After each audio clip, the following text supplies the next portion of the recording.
Civil surgeon কার্যালয় দিনাজপুরে নিয়োগ পরীক্ষা যারা ভবিষ্যতে অংশগ্রহণ করবেন তাদের জন্য আজকের এই ভিডিওতে থাকছে নিয়োগ পরীক্ষা সাজেশন, প্রশ্ন প্যাটার্ন, বিগত সালের প্রশ্ন এবং নিয়োগ বিজ্ঞপ্তি নিয়ে বিস্তারিত আলোচনা। যেহেতু দিনাজপুর সিভিল সার্জন কার্যালয়ে নতুন নিয়োগ বিজ্ঞপ্তি ছেড়েছে, অবশ্যই আপনারা নিয়োগ বিজ্ঞপ্তি দেখে নেবেন ভালো করে। নিয়োগ বিজ্ঞপ্তি দেখা এবং আবেদন করার লিঙ্ক cs.dinazpur.teletalk.com.bd এই লিঙ্কে গিয়ে আপনারা আবেদন করতে পারবেন এবং নিয়োগ বিজ্ঞপ্তি দেখে নিতে পারবেন। যে পোস্টে আবেদন করতে পারবেন 60 মুদ্রাক্ষরিক কাম কম্পিউটার অপারেটর পদ 1টি, পরিসংখ্যানবিদ 5টি, স্টোর কিপার 7টি, স্বাস্থ্য সহকারী 137টি, ড্রাইভার পদে 4টি। এটা শুধুমাত্র দিনাজপুরের স্থায়ী বাসিন্দাগণ আবেদন করতে পারবেন। আর যারা অন্যান্য তথ্য পেতে চান এই ভিডিওর নিচে ডেসক্রিপশন বক্সে একটা লিঙ্ক দেওয়া আছে, সেখানে ক্লিক করে অন্যান্য তথ্য পেয়ে যেতে পারেন। আবেদনের লাস্ট ডেট যেটা, অবশ্যই আবেদনপত্র টোটাল পড়ে তারপর আবেদন করতে যাবেন। লাস্ট ডেট 28/8/2025 তারিখে শেষ ডেট। এখন ভবিষ্যতে আপনারা যারা পরীক্ষায় অংশগ্রহণ করবেন তাদের পরীক্ষার প্রশ্ন প্যাটার্ন কেমন আসবে সে বিষয়ে এবং কি কি পড়লে 100% প্রশ্ন কমন পাবেন সে বিষয়ে আলোচনা করব। তার আগে এখানে একটা কথা বলে রাখি, দিনাজপুরে যারা স্বল্প সময় ভালো একটা প্রস্তুতি নিতে চান তারা সিভিল সার্জন জব রিভিউ এই বইটির পিডিএফ আমাদের কাছ থেকে সংগ্রহ করে নিতে পারেন। পিডিএফ এর মূল্য 40 টাকা। যারা নিতে চান তারা এই নাম্বারে হোয়াটসঅ্যাপের মাধ্যমে যোগাযোগ করে পিডিএফটি সংগ্রহ করে নেবেন। এখন আসি যে দিনাজপুরের প্রশ্ন কেমন আসবে। দিনাজপুরের প্রশ্ন কিন্তু শর্ট কোশ্চিন রিটেন পদ্ধতিতে হবে। কেমন প্রশ্ন আসবে, যেমন ধরুন শুদ্ধ বানান লিখুন, এইরকম অশুদ্ধ বানান দেওয়া থাকবে, আপনাকে শুদ্ধ করে লিখতে হবে। সন্ধি বিচ্ছেদ করুন, এরকম কিছু সন্ধি দেওয়া থাকবে, আপনাকে এইভাবে সন্ধি আলাদা আলাদা করে বিচ্ছেদ করে লিখে দিতে হবে। এক কথায় প্রকাশ করুন, এক কথায় প্রকাশ থেকে প্রশ্ন আসবে। এক কথায় প্রকাশ দেওয়া থাকবে, আপনাকে এই সাইডের উত্তরগুলো করতে হবে। সঠিক উত্তর লিখুন, এটা এক কথায় উত্তর যেগুলো, যেমন বাংলা বর্ণমালা বর্ণ সংখ্যা কয়টি, 50টি। কবর কবিতা কার লেখা, জসীমউদ্দিনের। স্বরবর্ণের সংক্ষিপ্ত রূপকে কি বলে, কার বলে। 23 নম্বর চলচ্চিত্র কার লেখা, আলাউদ্দিন আল আজাদের লেখা। সাইবার অপরাধ সম্পর্কে একটি অনুচ্ছেদ লিখুন। এই যে প্রশ্নগুলো কিন্তু আপনাদের বুঝে নিতে হবে যে প্রশ্নগুলো কেমন থাকবে। আপনাদের নিজস্ব বই থাকলে সেখান থেকেও পড়ে নিতে পারেন। ফিল ইন দ্য গ্যাপস এর মধ্যে preposition, article, right form, verb থাকবে। যেমন হি ডাইড, কলেরা, এখানে ডাইড এর পরে অফ বসবে, কারণ কোনো রোগে মারা গেলে অফ হয়।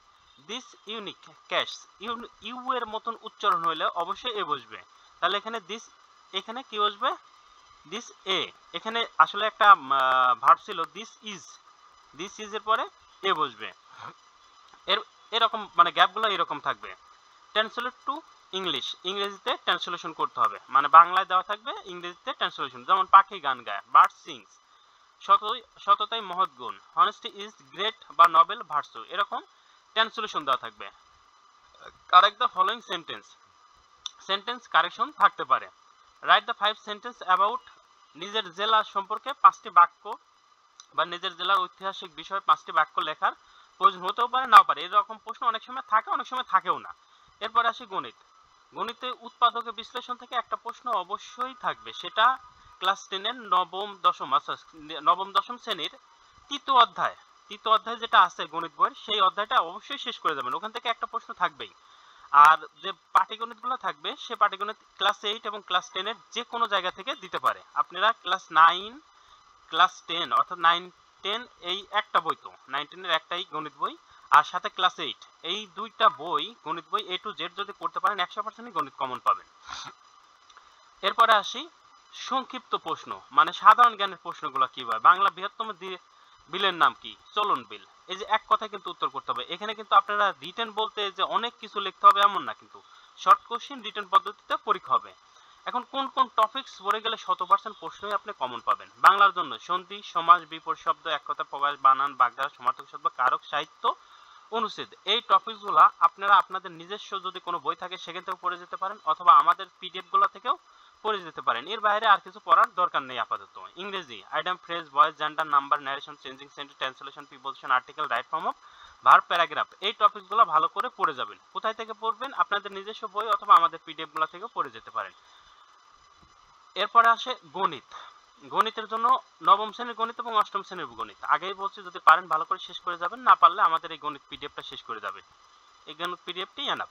সাধারণ জ্ঞানের ক্ষেত্রে বাংলাদেশের ইতিহাস, ঐতিহ্য, ভাষা আন্দোলন, এরপরে সাম্প্রতিক যে বিষয়গুলি সেগুলো পড়ে যাবেন। নিজ জেলা সম্পর্কে অবশ্যই একটু জেনে যাবেন, কারণ আমাদের পিডিএফে কিন্তু নিজ জেলা সম্পর্কে কোনো তথ্য দেওয়া নেই, কারণ 64 জেলা সম্পর্কে তথ্য দিলে একটা বিশাল পিডিএফ হবে, যেটা আপনাদের পক্ষে পড়া সম্ভব না। এই কারণে নিজের জেলা সম্পর্কে যে তথ্যগুলো সেটা উইকিপিডিয়া থেকে দেখে যাবেন।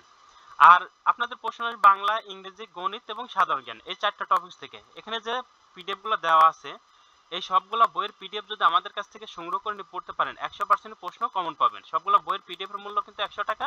যারা নিতে চান তারা এটা স্ক্রিনশট দিয়ে এই নম্বরে হোয়াটসঅ্যাপের মাধ্যমে পাঠিয়ে দিয়ে পিডিএফ গুলো সংগ্রহ করে নিতে পারেন।